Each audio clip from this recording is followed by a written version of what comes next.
It might even set up a method where you think you're rebelling against the AI, but really that's part of its master plan all along. But it sets that up just to have people feel like they have a choice that no one even knows about. But it's funny that you say those things because now we're just starting to sound like normal government.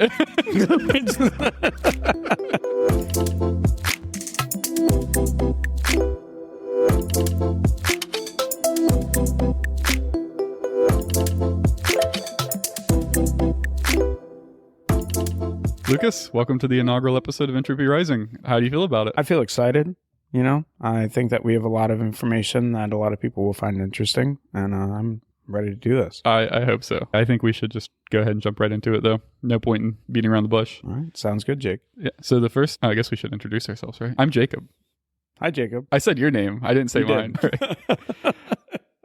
Now that that's covered, I think let's go ahead and hop into the first topic. I know AI in government was one you picked out that you seemed really excited about. Yes. I'll let you kick off your thoughts on that. Okay. AI is something that is used in our world today more than it ever has been. Mm-hmm. We use it in almost everything from marketing to self-driving cars to it's already actually implemented into our government.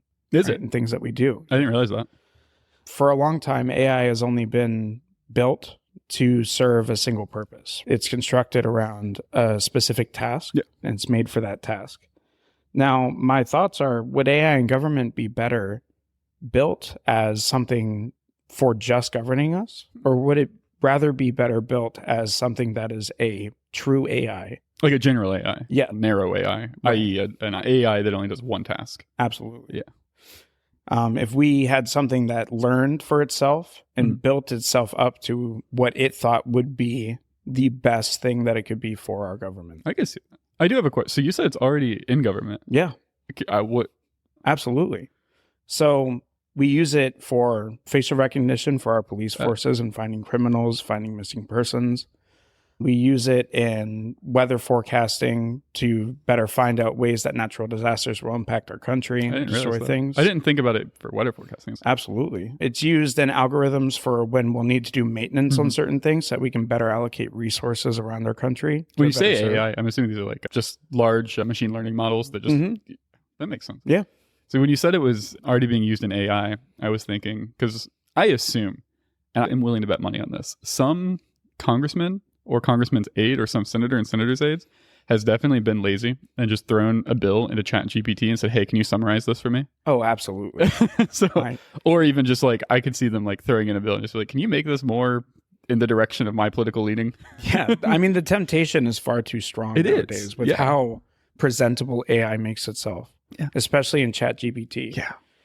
That there's no way that the politicians that we have out there and all the work that they have, being able to throw something in there and make something that sounds way better than anything that you could ever think of. Especially a 400 or 500 page document, say like, hey, throw that in a ChatGPT and just tell it, does it, look through this document and figure out, does it allow this thing that I was advocating for? Yes or no?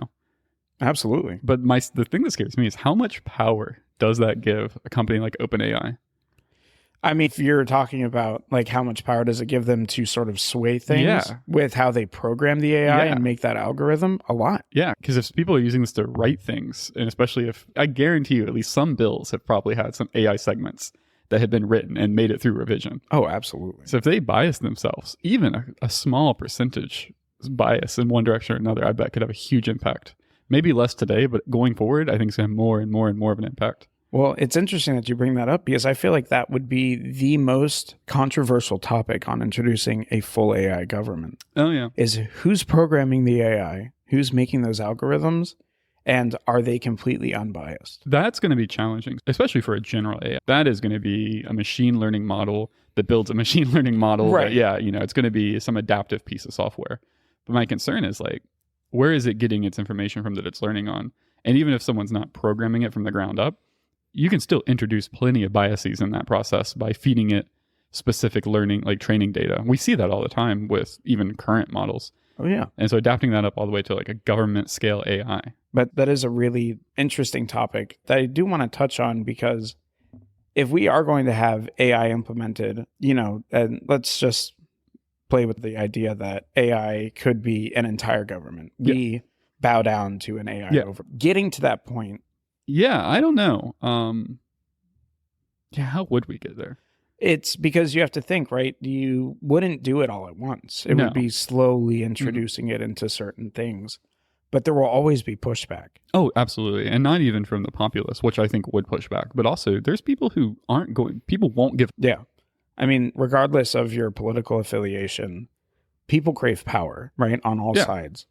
So when you're taking those jobs and that wealth and that power that people have, and you're trying to put it all into something that asks for nothing in return, that it will cause them to find other ways to have corruption and greed infiltrate that. That's true too, because not only will the people not give up their seats, but the money behind those people don't want them to give up their seats, because you don't want an imbribable person in sitting on, you know, the head of a regulatory agency if you're some oil company, right? That's a good So you're not going to advocate for that. Absolutely. And I feel like people are already going to be so scared of AI, it's not going to take a lot to scare them even further. Yeah. And then all that it takes is a couple misinformation campaigns about what AI could do to plot out this dystopian world. I already think people are scared of AI, so I don't even think it would take many misinformation campaigns. I'm not fully sold that AI government is the best thing. I kind of think it will be, but I think it's a fine line walking to make that done right. To advocate for an AI government, if it was a true non-biased AI government, I just think that corruption is rampant. Yeah. Right? And it would be just in everybody's best interest for something to logically and only logically plot out the best case scenario for humanity. It is funny you mentioned that. So when you sent me this topic, AI in government, I immediately had a flashback to a philosophy class I took. It was all about the philosophy of government. And it immediately made me think of Plato's idea of philosopher kings. His idea of a philosopher king is essentially, it's an authoritarian government. I mean, it is someone who, it's a king, right? It's someone who has absolute power, but they are 100% altruistic, incorruptible, for the betterment of man, and they want nothing for themselves. This is not a position any one person could ever fill, and nor would they want to, because it would be miserable. Your whole life would be dedicated to making everyone else's life better and not taking anything for yourself. And even Plato recognized, and Plato famously did not like democracy. I mean, he said democracy, he liked it better than any other form of government, but he didn't think that democracy was the final answer either. But he still thought that we could do better. Well, of course, it's still flawed. Yeah. So that was his idea, was like, what could be better than democracy? And it would be having this ruler who is just basically God. I mean, you need to be somebody who is flawless in every single way, shape, or form. Even Plato said this is impossible. The philosopher king method is impossible because no one is that selfless and that smart and is able to keep up with current events like that. But I think AI could really be the only way we could ever achieve that ideal. Absolutely. I mean, you can't have a human being not be biased. No. There will always be people that have disagreeing topics. Yeah. And of course, with AI, it's not going to make everybody happy, but it will be able to, just based off of information that it's taking in with non-biased facts. I think I agree. My hesitancy with surrendering power to an AI would be, well, two fronts. One, is there any biases with how it was trained and created and all that that exist? But two is, how secure is it? I mean, is there any risk of somebody hacking into the code of this AI and changing the way it handles policies or foreign affairs or anything like that? That's an interesting topic. In technology, there will always be somebody trying to build something up to break into something for their own gain. And then there's always the company trying to create the firewall to keep them out. But that is a major issue that poses, because if somebody can break into that firewall and change a little bit of code or put in a virus and shut down the governing power of the country, or best case scenario in the world, mess with anything, that would create complete disarray and a complete lack of trust in that form of government. That's true. I didn't even think about that. It only takes, even if it's a super minor thing, the fact you were able to do it is going to erode trust in your government overnight. And that would take decades to get back. If ever. Yeah, if ever. Yeah. It's just, I want to advocate for it and I want to believe in it, because I don't see a possibility of becoming a united, like that, not even a country, but a united planet would be in the best interest of our people. Yeah. And going back to like what you were saying about the philosopher king, how that would be the best form of government that we could find. that is our best option. Yeah. Plato, even 2,000 years ago, obviously he didn't have AI in mind, but he still had this notion that if you could have this incorruptible leader, that's the best way to do it. And I think AI could be that. Well, of course, nobody wants corruption in the government. And yeah, it's, I think, 100% unavoidable. I don't think you could, no matter how many checks and balances you put in place, corruption will exist. It's life. Yeah. People want more money, and I can't even honestly blame the people. I want more money. Yeah. So if you're in the position to, hey, here's a relatively inconsequential thing, if you just vote yes or no, here's a lot of money, people are obviously going to say yes. Yeah. If they think there's no consequences. I love money. I'm sure that you love money. Yeah. It is something that just happens. But now let's play with the idea that AI is our government. Yeah. Right. How do you think that will affect the people? Now, let's say specifically the people of the United States that are built off of a democratic republic who are used to debating topics and ideas and citing their values, right, and trying to push things forward. Let's say that we have been under an AI governance for 10 years now. How do you think that will affect the values of people, how people will move forward and certain things like without having to vote or without having a say in anything when policies are created that go against their ideals? How would that make you feel? Yeah, I don't know. Assuming that the transfer of power was peaceful to an AI government, I actually think that a proper AI government, like a truly general AI, like is smarter than 1,000 times smarter than a person, wouldn't even create that situation in the first place. I believe it would recognize that people don't like being just dictated over. And I believe that it would actually create a system where people feel like they had an influence in their government, even if they didn't. Whether it was through some type of vote process or some sort of situation, I believe that type of government or an AI that ran that government would recognize people need to have a say in the government. Okay. That's a really good point that you make there, though. Even though if people don't really have a say in the end goal, giving them the illusion of it the illusion would be of really choice. Helpful, yes. I feel like an AI government would have to do something like that. Give the illusion of choice to make people feel like they had some say in the government. Yeah. When realistically, it'd probably just analyze all the data and decide the best outcome. And it already knew that what they were going to say. And it probably knew even before it put it to the vote what the winning answer was going to be, because, being a super sophisticated AI, it's able to model things out and say to 99.999% certainty that if it words this thing this way and puts it to a vote, people will vote one way or another. And I'm sure even on the off chance people vote the way it doesn't, like, it has so many mitigating factors that it's kind of a mute point anyways what you vote on. Yeah. So the real question would be, how would it go about maintaining that illusion of choice? I mean, the illusion of choice is easy to create in a lot of things. It already exists in our world. Yes, absolutely. A lot of people believe that our entire lives are an illusion of choice and you have no control over what happens to you, right?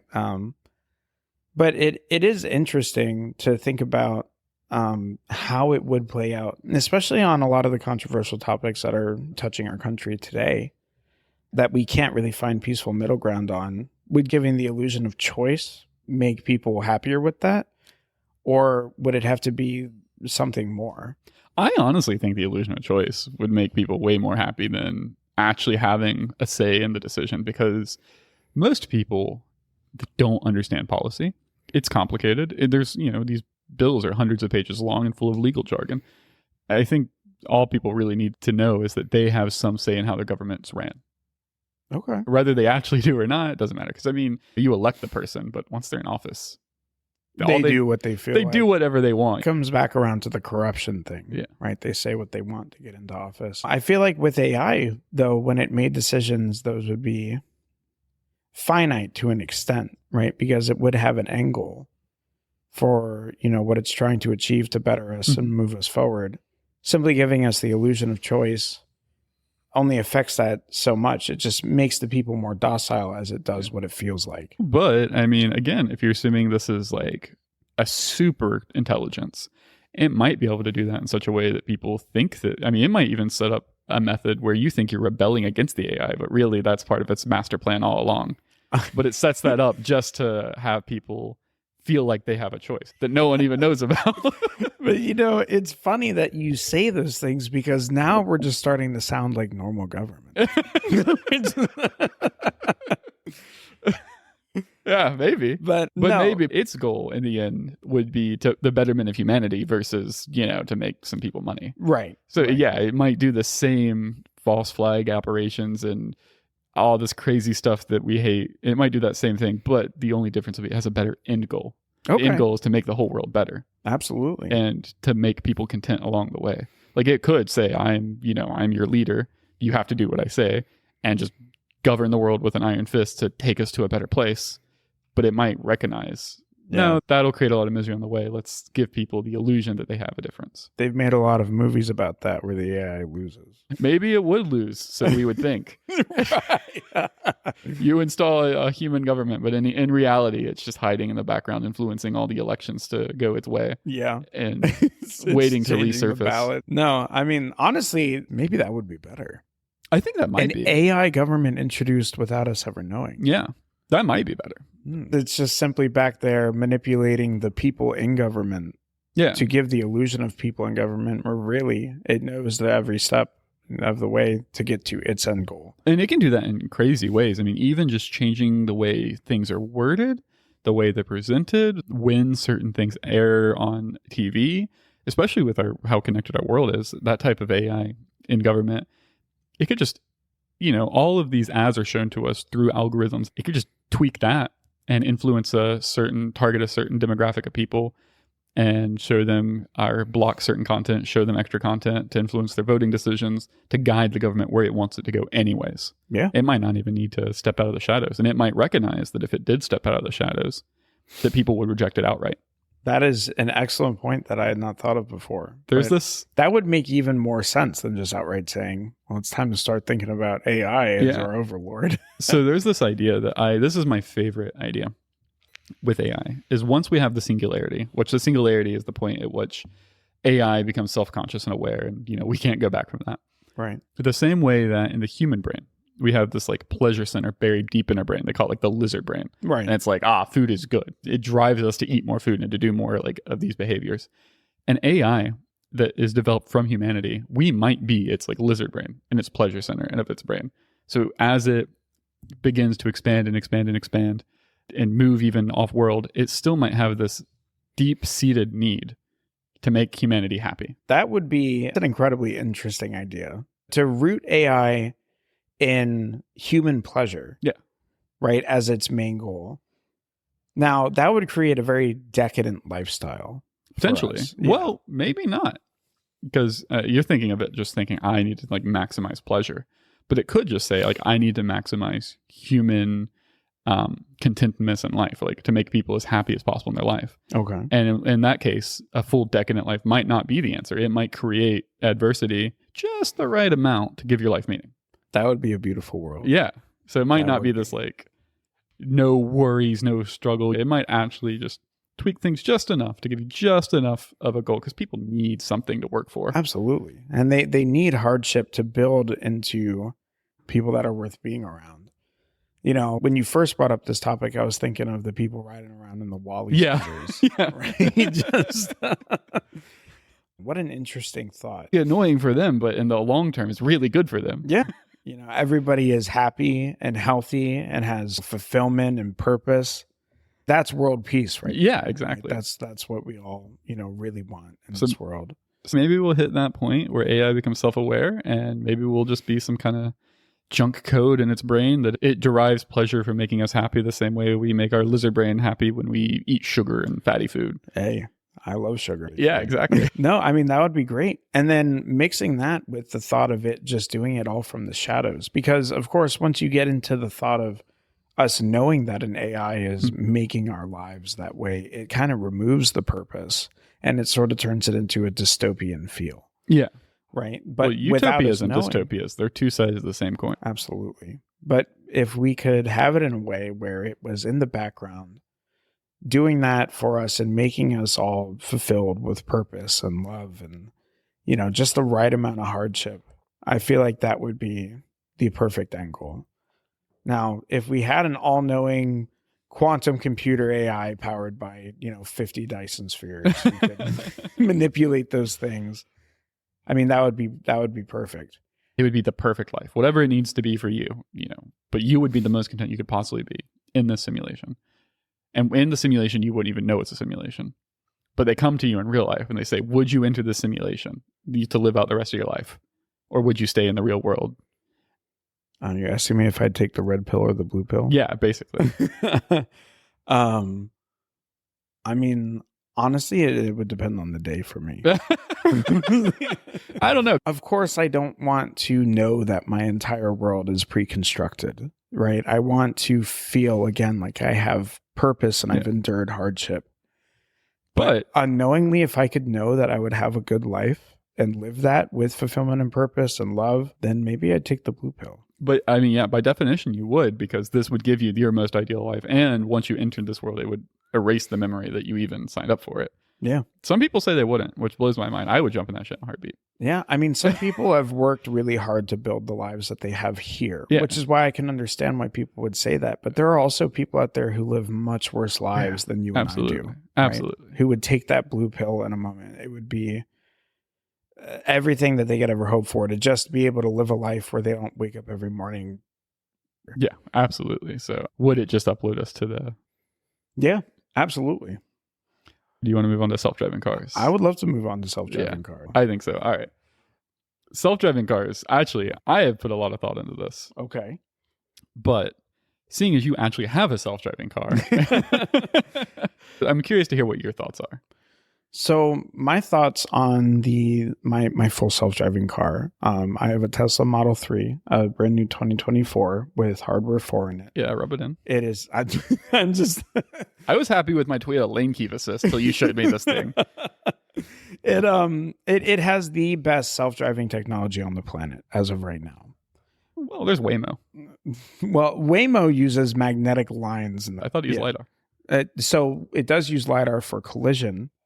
But the paths that it follow are predetermined. Oh, I didn't. I knew it was predetermined, but I thought it was like made a map with LiDAR, and it does. Yeah, that's nice to and not then do. You also have the whole honking thing. Did you see that? No. Where there was a Waymo parking lot inside of a apartment complex, and there were 3 cars that were trying to park all at once. And instead of them parking, they drove around in a circle honking for 6 hours straight until the people of that apartment complex sued the company and got that.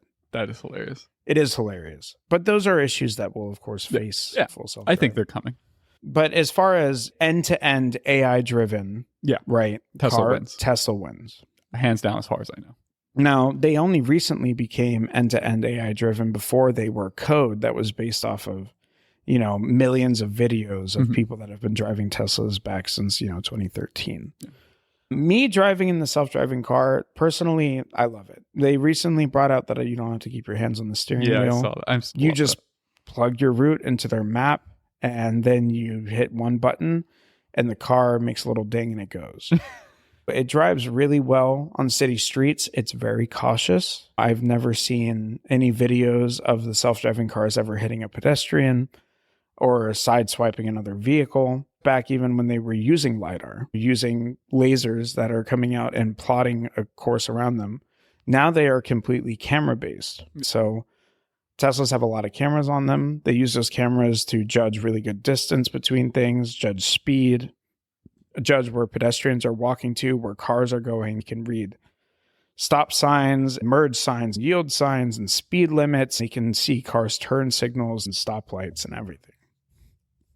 Now, my personal experience has been very good. The car will get you from point A to point B. It's a little rude on the highways, cuts people off. And on country roads, it's kind of scared. We live out in North Carolina, so the car doesn't drive down country roads as fast as I would. It goes a little bit below the speed limit because the curvy roads. But that's good. At the end of the day, you want it to be safe before you want it to be human-like. Yeah, absolutely. Right? But it's getting more and more human-like every day.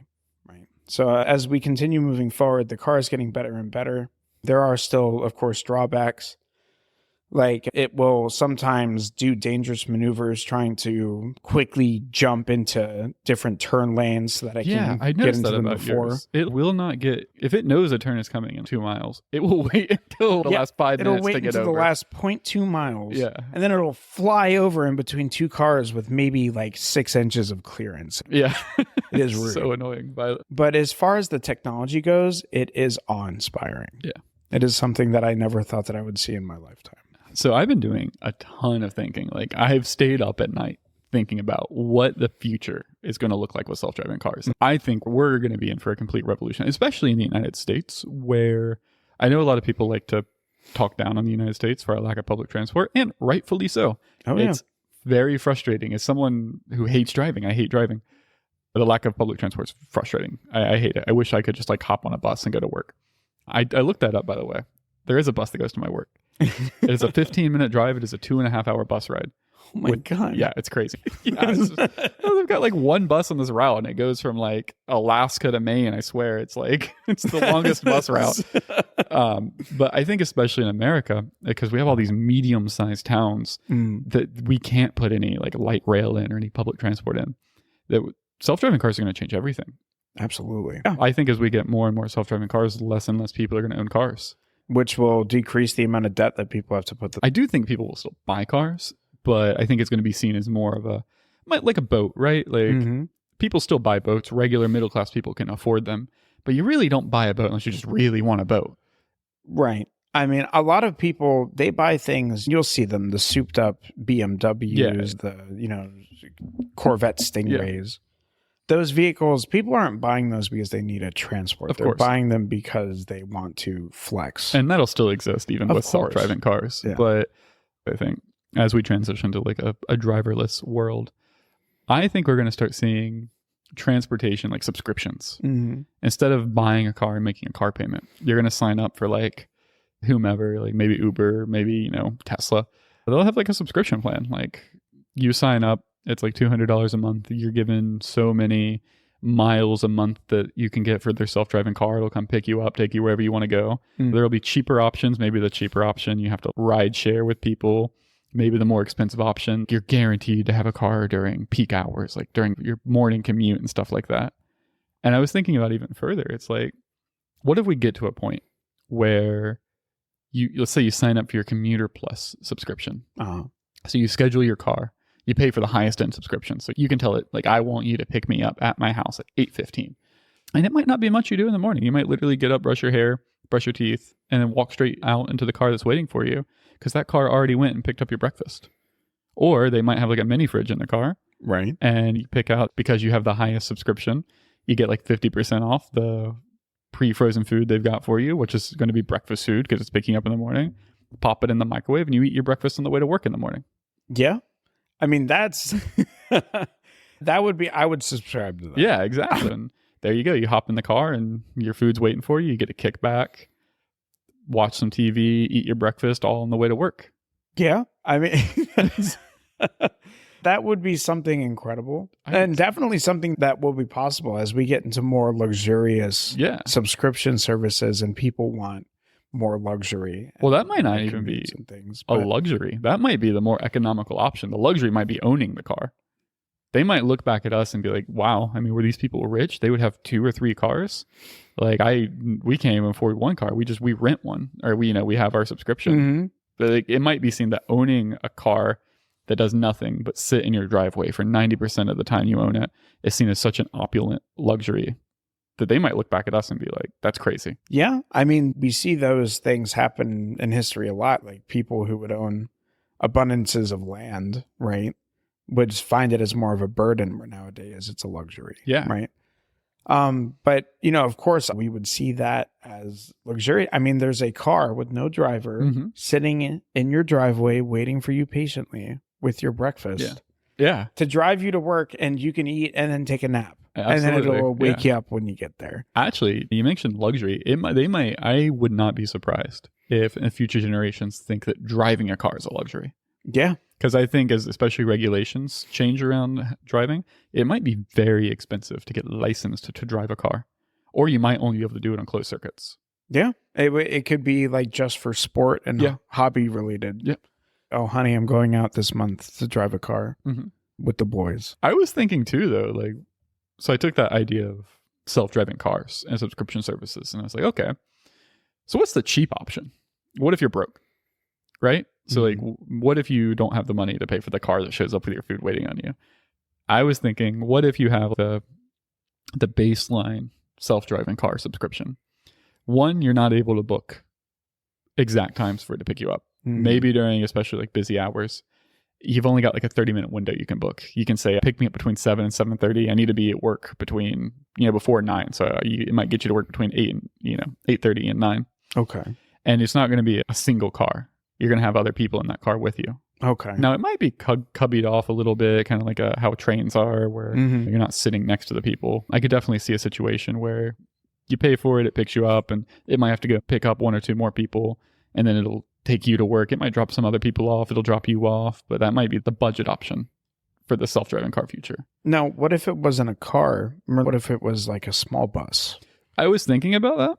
And maybe in like the budget option, it might be a situation, especially if you work further away, you might have cars collect people and bring them to a central location where you can get on a bus.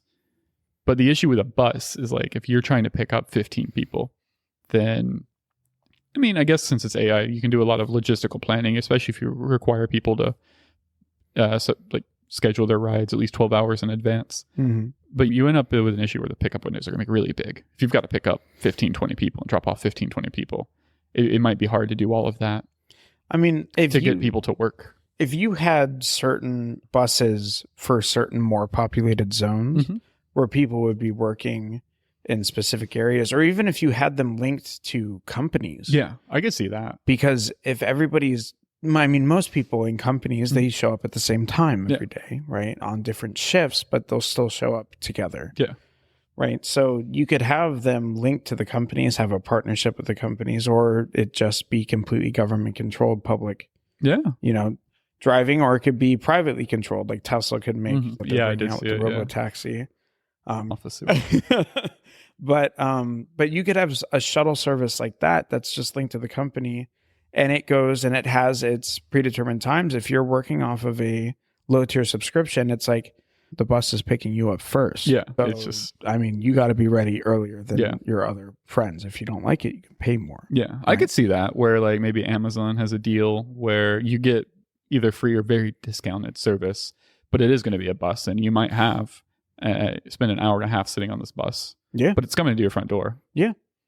I could still see it too, delegating, sending out like vans to pick up clusters of people, bringing them to a central area to get on a bus to bring them to like the factory that's outside of town. Yeah. And then for your more leisurely driving, use something like the robo-taxi. Yeah. It fits 2 passengers and holds all the stuff that you need in the back. That would be for like grocery shopping or going out, trips to the airport, things like that. Or at this point, I feel like grocery shopping would mostly be done from home.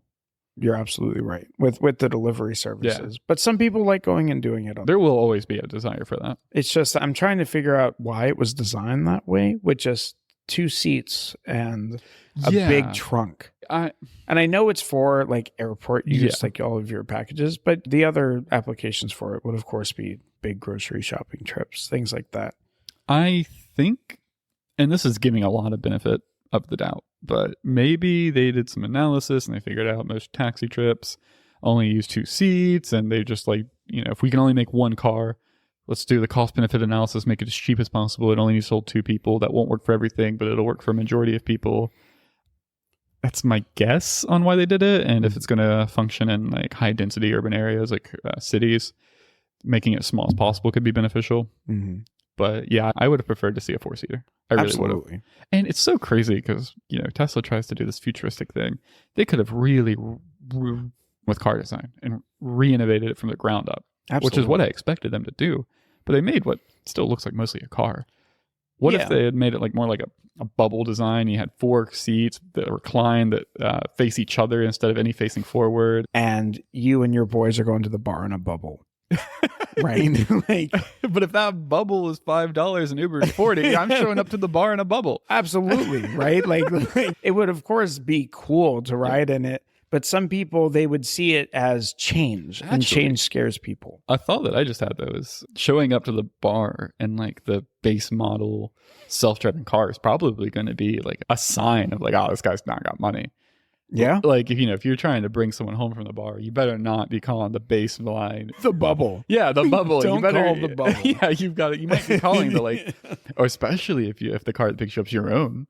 That might be seen like such a sign of like that guy's got money. Like this isn't like a robo taxi. This is his self-driving car. Well, that's really where a lot of money comes from in these infrastructures is, how wealthy do you want to look? So like the reason why, and this isn't the reason why I purchased my car, but a reason why I thought it was cool, and that Elon Musk says, and he of course claims a lot of things, but he said that with the cars that you can buy now, you will eventually be able to use them to go out, drive people around, and make money for you while you're sleeping. Yeah, that's a cool idea. It is a very cool idea. Now, that could be a more luxurious option, right? People could sit in the driver's seat. They could claim it's their car. Yeah. So, you make more money off of that, where, as we were talking about before, the people who can't afford that, they ride in the bubble. Yeah. But for college students and things like that, you'll take the cheapest option to get there and back because nobody cares. Yeah. Right? But having those options out there are what will make a company money. And I mean, it just makes the world better for everyone, I think. And I mean, also, these cars won't be sitting parked on city streets. They can drop people off and then, drive out to some central distribution hub that's on the outskirts of the city where they can charge and park and sit and do whatever. And I mean, that opens up city streets. That makes it more accessible for pedestrians. And I think that alone is going to be huge. Absolutely. Yeah. Now, the infrastructure of having a full self-driving car network, especially with rideshare, is interesting, right? Having a central hub where they go and charge, do they wait at the hub? Or would they drive around in hotspot areas waiting for somebody? I think they would drive around and just go back to the hub for cleaning, maintenance, and charging. Okay. My guess is they would probably use some type of predictive algorithm where once they dropped you off, they would stay in that area if they thought that a ride would be coming up there soon. Or if you live in a low demand area, they might drop you off and then drive to the nearest higher demand area and circle around for a little bit until they can pick somebody up. Yeah, that is an excellent thought on that. Now, talking about, let's say that you live on the outskirts, right? And you want to drive 2.5 hours to wherever you're going. Like you live out in Farmville and you're trying to drive down to Fayetteville for your job. Now that's a 2.5 hour commute from there. Would the cars be able, like, how big would these centers need to be to accommodate these vehicles that would be coming from out of town? Like, let's say for a place like New York, where people are driving from all over the place in New York, leaving all these vehicles with no charge. When they get there, it would have to accommodate hundreds, if not thousands of vehicles. Yeah. I think you would find that, my guess is, to get a self-driving car to take you to New York is going to be significantly more expensive than to get a self-driving car to take you from New York to offset that cost. Now, on one hand, this is an area of high demand. You can imagine who else is going to need self-driving cars more than New York City. But even so, I could see that demand becoming overwhelming. So I think you would end up with they're going to increase the price till it reaches an equilibrium where there's enough cars coming into the city and leaving the city to balance out demand. And they're just going to, whatever that price settles on, it might be the case that it costs an extreme amount of money to get a single personal car to bring you into New York City. Right. Because they don't need that many cars coming into the city. Whereas to get a car to take you home might be cheap because they need to get cars out of the city. Yeah. Or if you are willing to do like a bus, it might be really cheap because they don't care about that as much. Right. What would make people choose taking a car to the city as opposed to just having a car drop them off at a train station or a bus station? Price, probably, honestly. Price and convenience. Because a train would be faster. Sure. A bus would be slower, but it would be far more affordable, right? Yeah. And you could almost use it as like a central hub. And then if we advance trains to, where we want them to be, like recreating bullet trains that are in China and Japan right now, I mean, that would be far more accepted. So maybe that would be an issue that wouldn't even arise. Yeah. People would just use the vehicles to go short distances, to use transportation to go long distances. I could see that. Yeah, the car takes you to a central hub, like a train or something like that. One of the biggest issues with trying to use trains or public transport in America is you have to drive to the public transport, Yes. which defeats the whole purpose of the public transport. Absolutely. It doesn't save me any money to take a train if I have to spend $200 to park my car at the train station for a week. Yeah, absolutely. So, talking about the legality of these self-driving vehicles a little bit. We already touched on infrastructure needed. So, going into regulations and laws of it, as full self-driving becomes more and more prominent, how will the legalities and insurance on these things be taken forward? I think we're going to start seeing it become illegal to drive cars in certain areas. And my prediction is it's going to start with city centers. It's going to become illegal to drive cars in downtown areas. I could foresee that extending to highways. I wouldn't be surprised to see it starting with certain time restrictions. Like you're not allowed to drive a car on a highway between like rush hour times because self-driving cars are more efficient and safer. And then I think that'll expand until it just becomes harder and harder to drive a car on the highway. And eventually the last ones I think you'll see adapting to rural areas because it's more secluded, more people need to drive. Right. Yeah. So I think that'll be the case. Or if that's not the case, I think you'll see getting licensed to drive a car become harder and harder and harder and more expensive. Right. Because right now in America, to tell somebody they can't drive a car is to say you can't participate in the economy. Yeah. Like it would destroy you. Be so challenging to live without being able to drive a car. But if that's not the case, if we can say, no, you did something stupid, you're no longer allowed to drive a car, or you didn't meet our basic requirements, and you're still able to get to work and go everywhere you need to go, I think we'll see stricter enforcement of licensure for cars. Absolutely. That's an interesting idea. It might be similar to how we view getting a pilot's license today. Yeah, right? Absolutely. But you need to be better trained, better monitored. You will have to prove and show that you're of a right state of mind and a right competency and responsibility level to where you can get on the road and at least operate at the same efficiency of self-driving cars. Yeah. Right, as far as safety and energy efficiency go. Or within acceptable margins. Once they get really good, I don't think any human's going to be able to operate that well, but within an acceptable safety margin. Yeah. Now, talking about that, a lot of people, they drive cars for leisure. They do it because they enjoy driving. Me being one of them, I'm in this weird spot where I love technology, but I also love driving my vehicle. I hate driving with a burning passion. Oh, you're not alone in that. Many people do hate driving, but there are a lot of people out there who just like getting out on the road and just being able to be in control of that. And like you said, you need to be able to drive, especially in like more rural areas or like where we are, even in like outskirts of a city. You can't have a job. You can't provide food for yourself. You can't go and see friends and socialize. You can't participate in the economy, as you said earlier, right? Being able to have that option to have those cars, I feel like will be great for people who honestly aren't responsible enough to drive. Because I'm sure that you've been out there, you see not only the people that can't drive well, but the people that think that they do and can't. And road rage is a huge issue that's only getting worse in our country. Yeah, it's crazy. People, they get out there, and if you don't immediately go at a green light, they start honking. And I mean, you see people trying to drive people off the road. But with full self-driving cars implemented, it's almost like you can't put the fault on the driver because there is the car. Yeah. Yeah. The cars are just going to be as safe as possible, get you there as efficiently as possible. And that's why these people, as we continue progressing forward towards this full self-driving car future, it'll reduce deaths and accidents and things like that. As we progress more towards that, we'll find that those people who are essentially getting a pilot's license now instead of a driver's license will have to be of the state of mind to where they can understand and coexist within there. Yeah, absolutely. I feel like it's going to be one of the two. Either it's going to be fully against the law to drive a car in many areas, or if it is legal to do so, to get the license. It's going to take a lot of work to get it and to maintain it, and it's probably going to be very expensive. Yeah.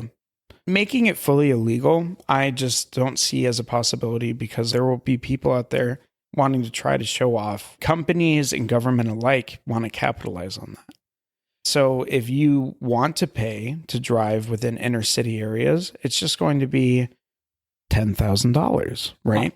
To get that license for it. I disagree. I think making it fully illegal could 100% work. You can still show off your wealth by having a nicer car. You just won't be driving it. And if you really want to show off your wealth, you'll own a car that you can drive that is a not manual transmission, but a car that has to be driven.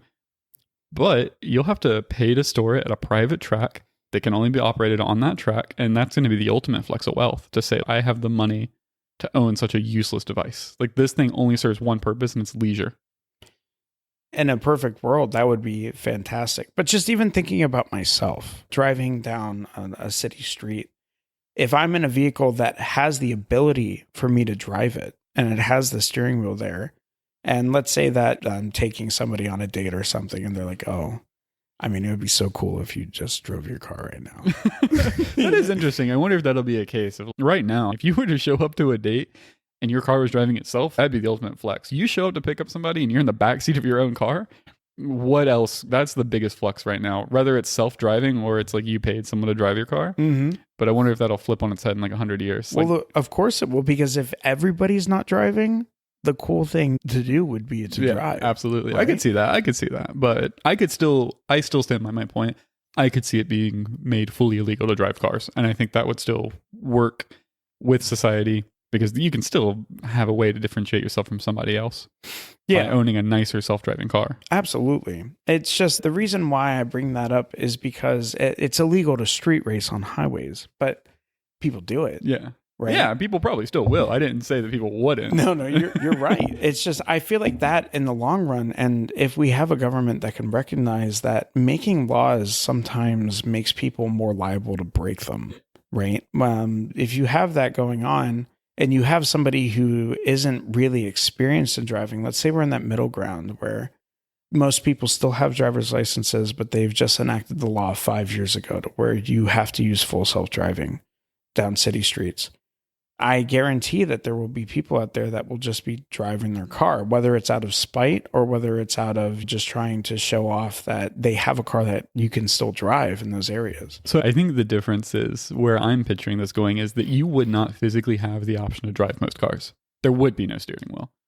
Right. So it would be very easy to catch people who are driving their cars, because they would have a steering wheel in their car. It would be like super obvious. And the transitionary period would be interesting. My guess is the transitionary period would look something like the transition from gas to electric car, where it's a deadline of, you can no longer sell new undriverless cars from this date on. And it'll be a slow, gradual phase out of them like that. Right. So you're saying that essentially having a steering wheel would be a luxury as well, right, in the vehicles. Yeah. I think if you were to get to the point of driverless cars, it being basically illegal to drive a car anywhere except for closed tracks, I think just having a steering wheel would be a huge giveaway. Yeah, absolutely. But just talking about, again, in that transitionary period where, a lot, not even a lot, let's say that 30% of cars have steering wheels, but you want to take your car that you purchased into the city, and it has its full self-driving mode, right? It can be completely autonomous. And you go into the city, there would have to be some kind of a limiter. Like, once you enter city limits, you no longer can take control. And I could see that. I mean, these cars are if it has the ability to self-drive, it can be controlled externally by definition. Absolutely. So it might be the case of it's physically impossible to drive the car. Yeah. No, I mean, that definitely would be possible. It's just now going into thinking about what the people would feel like about it, right? Having that control taken, whenever you take control from somebody, like a group of people or people in general, it creates disarray. It does, but here's the thing. I think you would find a situation very quickly where, yes, people would not like to have that control taken away from them, but especially in urban cities where people already usually don't drive. I don't think it would be a stretch that when someone does drive a car, if they end up causing an accident, that's going to be publicized to no end. And it's going to create this hatred, this discontent for people who brazenly break the laws. And I would not be surprised if you saw city centers, the people living in those cities who already don't feel affected by this law because they never really were driving anyways. Mm-hmm. And when someone comes into their city and decides to drive a car and kills a pedestrian, that's going to be on every news cycle. Yeah. It would almost be similar to somebody who's has a DUI, right? Who's driving under the influence and kills someone. The same way that we ostracize them. I could see it being the same type of situation there. That's an interesting thought. Regulated from the ground up, from society up to the government, not the other way around. Right. Because really, when you want to regulate something, the best way to do it is from societal pressure, not from, governmental or law. Yeah. Now, from a rural perspective, it would not surprise me to see a different view where, yes, there's a whole group of people who go and break these laws in these more sparsely populated areas. And we see that already now. I mean, people take their fast cars out to country roads and, break rules there all the time. I mean, it is what it is. But I think within especially urban communities, I could see almost a community policing going on. Yeah, absolutely. Now, talking about the legality of things, going back a little bit before we have all these full self-driving cars, and just in the point that we're in now, where it's still a little bit of a blurred line. In the last 2 years, there have been 2 deaths related from car accidents that are directly linked to Tesla's full self-driving. Yeah, probably countless more that are indirectly linked, I'm sure. Right, of course. But these are ones that have been proven that the full self-driving caused the accident. Right? Now, both times, the people who were in the accident wanted to sue the company of Tesla, right? But they have strict guidelines where you're supposed to keep your hands on the wheel and pay attention. Now, when you're in a car that's driving itself, you don't not pay attention because you can't. You have to look forward, right? But you don't have to have your hands on the wheel anymore. So when you get into those accidents, you're almost in a relaxed state, where you don't feel like you have to be over the wheel all the time, especially once you get comfortable with the system. I feel like it's hard to ignore the fact that people will become comfortable with their full self-driving cars. So when those accidents happen and when those people die, who do you think should be responsible? Should it be the driver, who I honestly believe it's difficult to not become comfortable with the vehicle driving itself, or should it be the company for a fault in their system? This answer is going to change greatly depending on what time period you're talking about. Are you talking about today, or are you talking about 50 years from now? Because today I would say it's the driver, right? These systems, when you sign up for them, it's explicitly told you this is a beta. This is not a full software package. You need to be paying attention. Absolutely. So I do think, is it a bit irresponsible for Tesla to be basically open testing a beta on live roads? Maybe, but I want a Tesla and I want to be part of that beta. So right. I get why they're doing it. So I would say the driver. Okay. But that changes greatly if you're in, 20 years from now, maybe even 5 to 10 years from now, where these systems are no longer a beta. This is a fully fledged out system, and you're told you can trust the system. Like the company says, you don't need to pay attention. And then if you don't have a steering wheel. Yeah, that.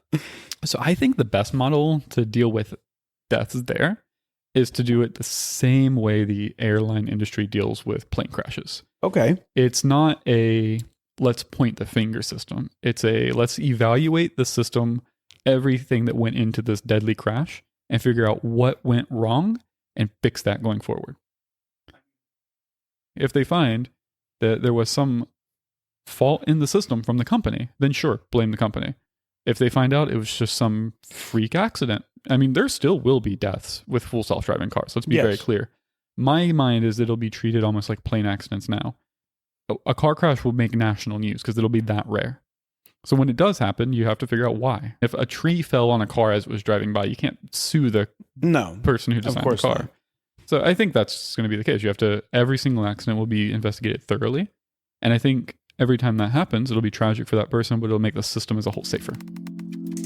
Thank you so much for listening to the show. We both sincerely hope you enjoyed it. You can keep up on the latest news over on our website at entropy-rising.com or join the conversation at our subreddit, Rising Entropy. We release a new episode every other week, so follow to stay in the loop.